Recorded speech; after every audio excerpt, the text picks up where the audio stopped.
We have two open ends that I want to close. One is I talked about mass transfer as a mechanism for generating blue stragglers, and the other is that I sort of said that the end of our sun, after the beautiful light show that is the planetary nebula, is a slowly cooling solar mass, Earth-sized chunk of carbon that it will eventually, as it cools, crystallize. So that's a pretty nice diamond in the sky, but is a white dwarf really the end for a star? It will be for our sun, but it need not be. There's still life in them that are white dwarfs, despite the fact that they're fusion-wise completely inert. And the trick is the phenomenon of mass transfer, so we need to understand it. And the mathematics is due to our old friend Roche, who we all love and remember for his work on tidal forces. And so, thing to remember is that the real question we want to ask in a binary system, of course, every object in a binary system is in some sense rotating, orbiting both stars. Each star is orbiting the common center of gravity, and if you throw a rock in there, it'll also orbit in some complicated way both stars. But we want to describe this in a way that gives us a sense of what orbits which star, which matter is bound to which star, and the complication is that the two stars themselves are rotating. So if you wanted something to be sitting next to a star, it has to not just orbit that star, but also follow it on its orbit around the common center of mass. And this is the problem that Roche addressed, and it turns out that if you ask the question, imagine the whole universe rotating with this system. Imagine that the stars are in circular orbits, and sit somewhere in this rotating universe and drop a rock and ask where it will fall. The combination of gravity and the rotational motion is described by this Roche potential. Here is the Roche potential drawn for a combination of two stars relatively close to each other, one of whom has twice the mass of the other. And so this surface here is the potential, so that if you drop something here, it will slide that way. If you drop something here, it'll slide down into the star. There's a complication that the rotation introduces, just like the rotation of the Earth, something called the Coriolis force, for the same reason that winds and artillery shells in the northern hemisphere turn to the right. If we imagine that this is the direction in which the stars are orbiting, then indeed everything will turn to the right, so that, for example, a stone left here will not actually fall down the potential, but will go into some kind of crazy orbit around this so-called Lagrange point. But that's not what interests us. The point is that this allows us, by drawing a particular level surface of this potential, particular region where you can move from one to the other without experiencing any gravitational force, is this particular surface that meets itself at a point, this top of this saddle right there, or the bottom, depending which way you count it in a saddle. And this divides the region near the stars into two lobes, the larger of which corresponds to the more massive star. The point in between where the lobes meet is not quite the center of mass. It's shifted closer to the, notice it's closer to the lighter star than it is to the more massive star, whereas the center of mass is closer to the massive star. But the idea is that this is the region in which the gravity of this star dominates. This is the region in which the gravity of this star dominates. If you drop something from here, it'll go into orbit around this star. Drop something here, it'll go into orbit around this star. Drop something here, and it can move around in an orbit like this, which is some complicated orbit around both stars. So typically, for two stars in a binary system, this is a very interesting thing if you're going to add planets, for example, into the system. But why is this interesting when you have two stars? Well, here's the picture. And Algol, our friend Algol, the ghoulish star in Perseus, is the prototypical example. And Algol presents astronomers with a puzzle. We can appreciate the puzzle now. Algol has two members, 3.6 solar mass main sequence primary and a 0.79 solar mass subgiant secondary. That can't be right.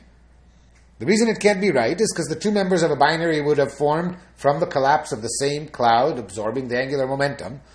And if they formed together, then the more massive primary should have evolved earlier. How is it that a 3.6 solar mass member is on the main sequence while the less massive secondary is already done with its main sequence life and is already a subgiant? That's a problem. the hint to the answer is that Algol is a very close binary system. The distance between the two stars is 0.062 AU. That's about an eighth the distance between the Sun and Mercury. And both this star, because it's a massive main sequence star, and this star, because it's a subgiant, are much larger than the Sun. And so imagine sticking another sun twice as far out as Mercury is, then make them both big. These stars are almost touching. The answer to the Algol puzzle is that, just as we talked about for blue stragglers, B actually started out, what is now the secondary, started out as the more massive star. So how come it's less massive now? Well, as long as they were both main sequence stars, they orbited each other, and each lived within its Roche lobe, and so the atmosphere of each was part of a well-defined object, the star. But then, when B turned into a subgiant and started to puff up, it leaked. Its outer atmosphere leaked outside its Roche lobe. When it leaked outside, some of it was captured onto A, which is now gaining mass, while B loses mass, which means the Roche lobes move. B's Roche lobe gets smaller because it's less massive. A's Roche lobe gets larger because it's more massive. And eventually you get a runaway process of mass transfer from B to A to the point where now a large fraction, remember B was more massive than A initially, a large fraction of the mass of star B has been transferred to star A, which is now more massive. And this matter, in the same way that we'll see later on, comes in with a lot of angular momentum from the rotation, so it forms an accretion disk around star A, and then as material loses angular momentum and energy, it spirals in and eventually falls onto star A, and star A's atmosphere is increasing while star B is losing mass. So this is a curiosity. It's a very interesting phenomenon. It's fun that we can understand both the riddle and its solution. What has this got to do with... And it's clear how this might resolve the issue of blue stragglers. If you start with a star that's not very massive, then it sucks a lot of mass from a binary partner. Then you would find in your globular cluster a star that is more massive but still on the main sequence because it used to be a not-so-massive star and evolved very slowly. So far, so good. What has this got to do with white dwarfs? Well, imagine if in a close binary system, the more massive partner evolves, finishes its main sequence life, ejects a planetary nebula, and leaves us with a white dwarf, while the less massive partner is still on the main sequence.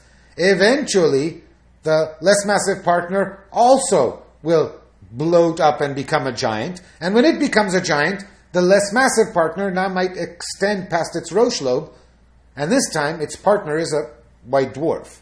So that means that matter can be transferred. We can have mass transfer from the less massive partner to, remember, now the white dwarf is probably the less massive object because it lost all of its atmosphere, but onto the white dwarf, and models show us that in a close binary, that rate of mass transfer can reach 100 millionth of a solar mass per year. That's a substantial rate of mass flow. What happens to this gas? Well, when it falls onto the white dwarf, this is the white dwarf acquiring a little bit of a hydrogen atmosphere. Of course, this is nothing like Earth's atmosphere because gravity is hundreds of thousands of times more intense at the surface of a white dwarf. And so, remember, this is an Earth-sized object with solar mass. And so the hydrogen is immediately compressed to degeneracy and heated by the immense surface gravity. So you have this very tightly bound degenerate atmosphere. Moreover, it turns out that it's important that at its base there's turbulent mixing because of the heating,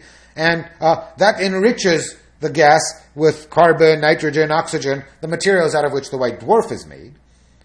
And then what happens is that when the white dwarf has accumulated about a 10,000th of a solar mass of this atmospheric hydrogen, the bottom, the base, the temperature at the base, at the bottom of this atmosphere, which is very, very thin in metric terms, but contains a 10,000th of a solar mass, the temperature reaches the magic number 10 million Kelvin. When the temperature reaches 10 million Kelvin, you can start efficient CNO hydrogen fusion, the CNO process, and again we have a degenerate atmosphere. Because it's degenerate, it does not expand when fusion starts, so the fusion is explosive, and essentially the entire atmosphere fuses to helium simultaneously, this, well, not the entire atmosphere, only about 10% gets diffused, because after 10%, the temperature rises to 100 million K, and the thermal pressure overcomes degeneracy pressure. At this point, the luminosity of the object can reach 100,000 solar luminosities. This is 100,000 times as luminous as the sun, and it's not like the helium flash because it's not hidden. It's exposed. We will see something with 100,000 solar luminosities. Once you reach that temperature, radiation pressure ejects the remainder of the accreted material. The total energy released is on the order of 10 to the 38th joules over a few months. That, if you think about it, is comparable or slightly more by a factor of 10 than the total energy the sun will release over its entire history.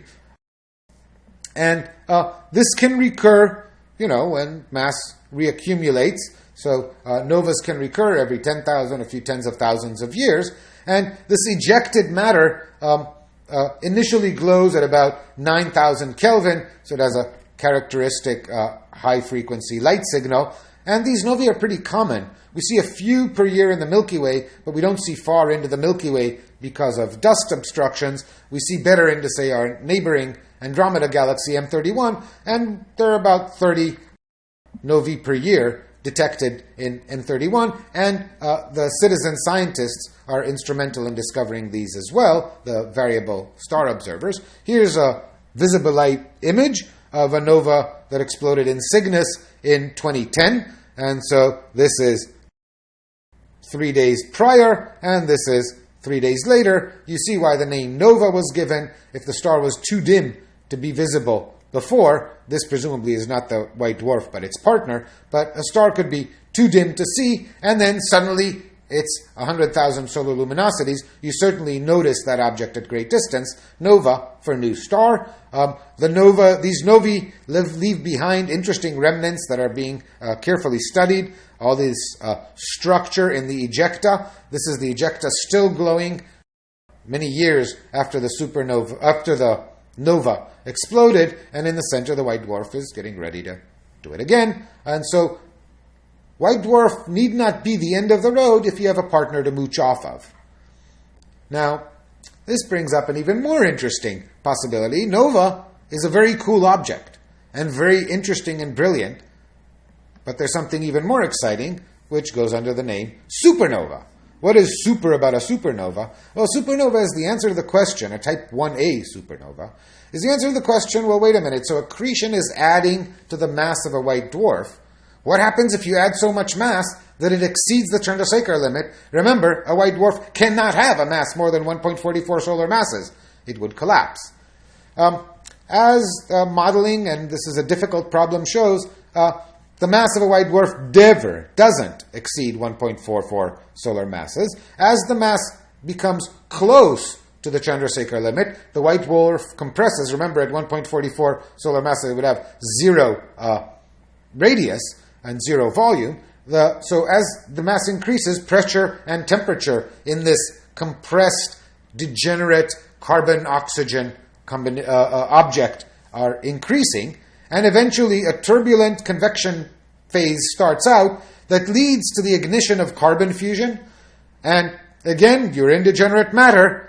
The heating from the fusion does not lead to expansion, so we get a violent explosive process which fuses a substantial fraction of an entire solar mass of carbon within a few seconds. Oxygen fuses too, although less completely. This heats the object to temperatures of 1 billion Kelvin. It releases a total of 10 to the 44 joules. That's like 1 million novae. This deserves the title supernova. It blows the star completely away by releasing a shockwave that ejects material at very high speeds throughout the neighborhood. Typically, the donating partner, if there was a partner that was from which the white dwarf was accreting, that partner will be blown away at high speed and become what's called a runaway star. The luminosity of the supernova can be 1 billion solar luminosities or more. That's characteristic of the luminosity of a galaxy. So you have a very small target, a point object, glowing with the luminosity of a galaxy. You can see these way far off in the universe.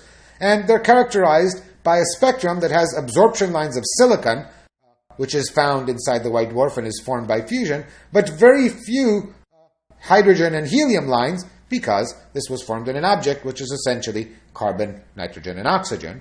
And the shock wave drives fusion to heavy elements from carbon to nickel to iron and beyond. Uranium and heavier elements are produced in the shock wave driven by a supernova. This creates a lot of radioactive nucleotides, and their decay sort of contributes to the late-time luminosity. So the energy of the shock wave, some of it goes into forming these radioactive nuclei, and they release their energy over years, over the next few months or a year, and so we can trace the half-lives of the isotopes that created it by tracking the light curve. Very exciting objects. More exciting than you might think. What do we know about them? Well, understanding this explosion is difficult. Understanding how they happen is not obvious. So we know that a Type 1a supernova happens when a white dwarf approaches the Chandrasekhar limit. Where did it get its mass? There are two possible suggestions. This might remind you of the blue straggler debate. One is called the SD, or single degenerate model, where the donor is a main sequence or giant star in a very close binary pair with the white dwarf, and the donor exceeds its Roche lobe, and that is how matter accretes onto the white dwarf. You have to be careful. You have to make sure matter accretes fast enough that the white dwarf does not have time to nova it away before it approaches the Chandrasekhar limit. The competing proposal is what's called the DD, or double degenerate model, where the donor is another white dwarf, and for some reason, imagine two white dwarfs orbiting each other. Well, they're going to orbit each other. Nothing's going to happen. White dwarfs don't grow outside their Roche lobes. They're tiny. But if you manage to make them orbit so close that their distance was of the order of their size, that's the Earth's radius. That's two stars orbiting each other within an order of magnitude of the Earth's size. How do you do that? Well, if you only had some friction that could slow them down. But there's no atmosphere, because it's a white dwarf. We'll learn later that there is a kind of friction that could slow them down and bring them into this very close orbit. When they get close enough, the gravitational forces of the slightly more massive one will rip apart the less massive one. You get dramatic mass transfer through the Roche lobe, and essentially you have a merger of two white dwarfs. And which of these is the correct scenario? Recent observations suggest that both occur, but the tide is turning. The single degenerate was the older model, and more people are convinced that this at least has to play a role. We'll see some evidence for that in a minute. The nature of the explosion itself is hard to understand. It's very hard to model such a non-equilibrium, turbulent process. For example, it's not even clear whether fusion proceeds as burning, deflagration, or an honest detonation, where the speed with which the fusion reaction expands is faster than the sound speed, which is quite high inside this dense degenerate object. Is there an actual triggering of the initial explosion by a flash of degenerate helium in the atmosphere, or does it start, as I suggested, by internal carbon-oxygen fusion? But there's one important fact, and the fact is observational and very critically important, but we understand what's going on. Essentially, no matter how you got there, a Type 1a supernova is the complete fusion of an object made out of carbon and oxygen whose mass is 1.44 solar masses, or essentially as close to the Chandrasekhar limit as this object can get. So Type 1a supernovae are essentially all the same. And indeed, when they occur in clusters and galaxies to which we know the distance, we can compute their luminosity by measuring their brightness and comparing the distance that we know, and indeed their luminosity is almost exactly the same. Amazingly uniform objects compared, say, to the differences in luminosity among stars.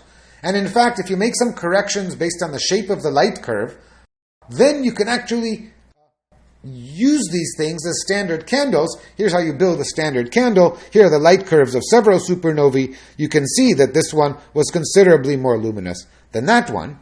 But after making corrections for subtleties in the spectrum and the shape of the light curve, We put them all on this one exact curve. This is brilliant because this means if you measure a type 1a supernova at its peak, then you know the luminosity of the object you measured, and this is an object with a luminosity of a billion suns.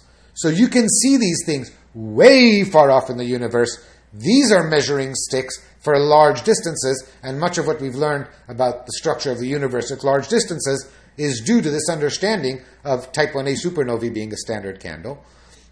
We'll come back to that aspect. I was talking about the double degenerate model. These are recent observations that lend it some credence.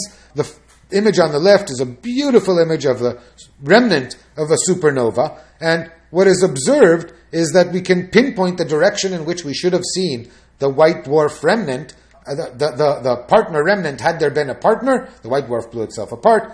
The remnant should have been there, the other star, had it not been completely ripped to smithereens. And sensitive searches have found nothing there. An even more exciting version of this is these X-ray data from the SWIFT satellite, where basically they took 53 type 1a supernovae and superposed them on top of each other so that their centers completely coincide and look for the X-ray signal. And what they find is nothing. In other words, were there a surviving partner to these supernovae, then that partner should have been heated to extremely high temperatures by the explosion. You would have expected an X-ray signal. There is none. What that means is that the partner was completely destroyed. These are both evidence, but not conclusive for the DD model, computing the number of supernovae we see, comparing it to the probability of binary white dwarf pairs, still suggests that the single degenerate model has to make a contribution to these amazing objects.